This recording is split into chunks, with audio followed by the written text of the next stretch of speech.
Welcome back to my channel. I am Denise of Denise Art Nook, and I'm so happy that you decided to join me today. Today is going to be a little bit more exciting video than I posted yesterday. If you did not see that video, go to my last video, my very first video actually, here on YouTube, and check it out. Today's video I will be doing a Dutch pour, and I'm going to show you how I mix my paint for my Dutch pours and the overall process of just getting the right consistency. Here I have the Flower Blow Dryer by Drew Barrymore. I actually purchased this blow dryer from Walmart. You can also get it on Amazon, I believe. Here is my real, because that's very clean. I know you're like, you can't be blowing with that blow dryer, Denise. This is the actual blow dryer that I use every day or when I'm doing my Dutch pours. Supplies you'll need is some acrylic paint or craft paint, whatever you have available. I also have my clear 16-ounce cups that I showed you in my previous video, and my craft sticks. This is what I'm going to use to mix up the acrylic paint, and water.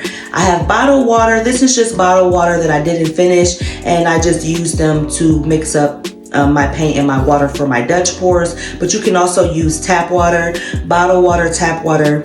It doesn't really matter. It's just a personal preference for me to use bottled water. Let's go ahead and get started. This is 1,000 milliliters of Amsterdam All Acrylic Standard Series paint. So I'm going to grab my water, and I'm just going to pour a little bit of water and go ahead and start mixing up your paint. And when you're mixing, scrape your sides, scrape your edges, the bottom. So scrape the sides and the bottom. So just mix and then scrape. Add a little bit more water. Not a lot of water. You don't want to pour, like you put 4 ounces of paint in here, you don't want to pour 4 ounces of water in with your paint. Or that you are cleaning off that craft stick, and we're going to pour just a little bit more water. We're going to just slowly add water to it. Make sure that you are thinning it out slowly. Thin out your paint slowly for your Dutch pours. Now we're going to check the consistency.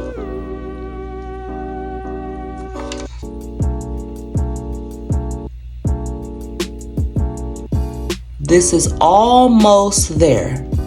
This is almost there. This is almost where you want your paint to be for a Dutch pour. I know this is probably the hardest. The Dutch pour consistency is probably the hardest to explain because it's somewhere in between slightly thicker, just meaning that it still needs to be thin enough that the velocity from the blow dryer, whatever type of blow dryer that you are using, it can move freely and flow smoothly across the canvas.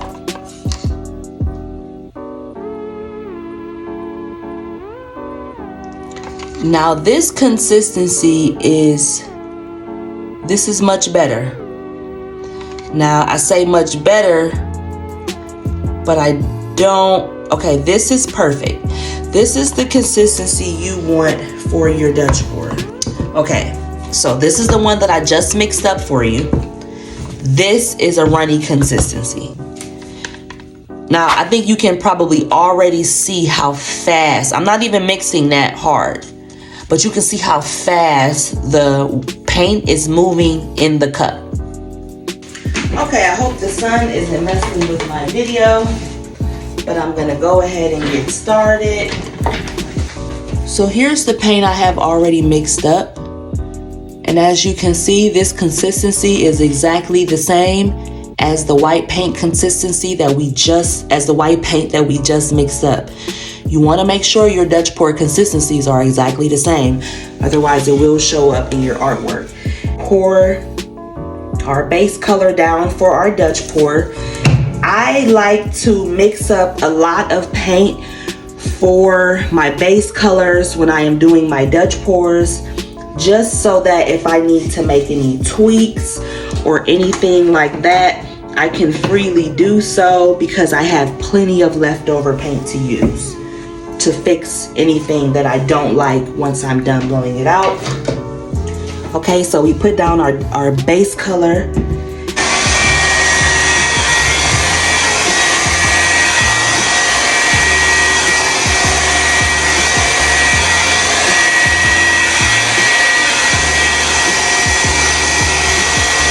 Already mixed up, and I'm gonna just puddle each color right in the center on top of each other. I'm gonna show you how. So you do not need a lot of paint when you are doing Dutch pours. Base color is actually grayish blue by Amsterdam. Here is iridescent silver by Pebeo Studio Acrylics, brilliant purple by Liquitex. So I'm just puddling each color right into the center of one another. Then I'm going to come in with a little bit of white right on top, the titanium white by Amsterdam, right on top of that brilliant purple by Liquitex. And then I'm going to come back in with some dioxazine purple by Liquitex. And take the base color, so the same color that you use to pour down all over your canvas, make it look so beautiful. We're going to use that same color and we're going to puddle it around. I'm going to take my blow dryer and I'm going to blow this puddle over the puddle that I poured of the color.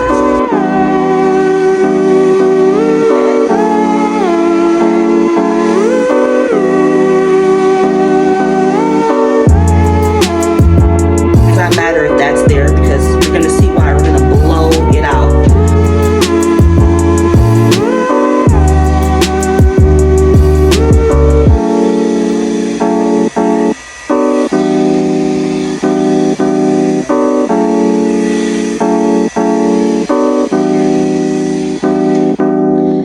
I don't know if you've seen what I did there, but I made sure that the puddle of color that I had was in the center. So when I blew it out, I blew in the puddle so that I could stretch that color out. Now, I don't know if you've seen what I did there, but I made sure that the puddle of color that I had was in the center. So when I blew it out, I blew in the puddle so that I could stretch that color out. You see how easy that just moved across the canvas? I'm not even holding it that close, the blow dryer that close to the canvas. I'm going to do this section and I'm going to show you again what I'm talking about. See that? The blow dryer isn't even that close to the canvas, so that means A-okay, your consistencies are exactly what you want them to be when you are doing a Dutch pour. Now the benefits of the cake spinner is that I can just either spin this around and keep blowing out, because there's more puddle paint here, there's more puddle paint here, and then here, or I can just spin it out.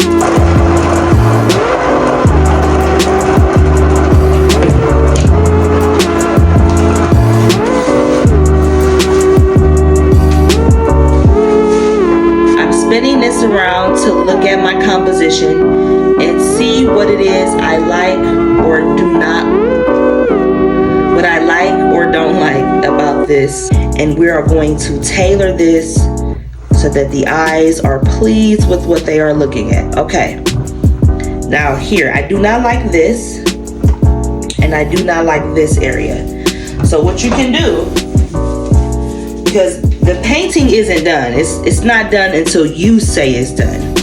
So what you can do is just take your finger and go like this and just get rid of all of that you are not pleased with. As I stated before, this is why the extra paint it comes in handy for the base color, because when you do not like something on the painting but you don't have any paint to fix it up, then you are either left with two choices: leave it as is or scrape it and start completely over. So I'm just gonna go ahead and take this base color and pour it in those spots that I scraped off. You don't have to put a lot of paint, just make sure you get enough paint so it can cover the area, but it does not have to be a lot of paint though. You don't want to saturate your canvas with paint again, because then you are going to see that show up when it is dry. So you could either spin this out after you fixed all your spots. I like to do both, but for purposes of this video, I'm just going to go ahead and blow out those spots that I poured the paint in.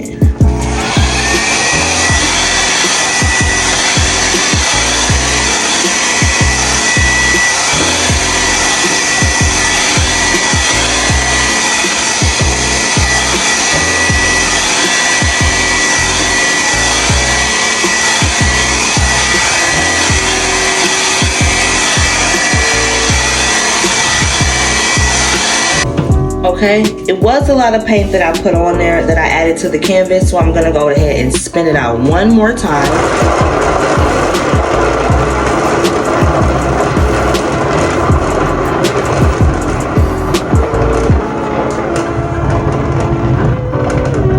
Keep working the painting. It's completely okay. We're not perfect. You're not gonna get it perfect. And there's no such thing as perfect art anyway. So just keep working the painting, but you have to have leftover paint from your base color or whatever color that you're using so that you can do things like this. I'm just making sure I add enough paint to cover the canvas. Then I'm blowing it out.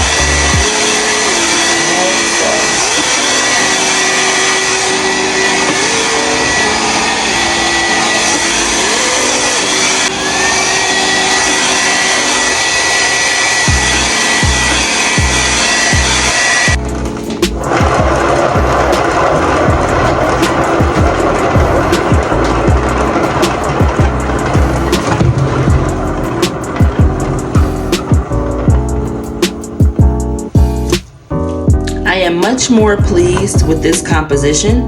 This is actually the way that I want to view it. Keep working the painting until you get it to your desired composition, or it's just pleasing to your eye. The composition can look however it wants for the customer or for whomever you're doing it for. I hope that this was helpful to you in learning the Dutch pour technique and to create flawless paintings as such. I want to mention that when you are blowing it out and then spinning it out, it also evens out your paint on your canvas so that not one area has more paint than the other. If you like that textured look, then that's totally up to you. If you enjoyed this video and you have stayed up until this point, please like, comment, subscribe, turn on your post notifications so that you're notified every time that I post videos,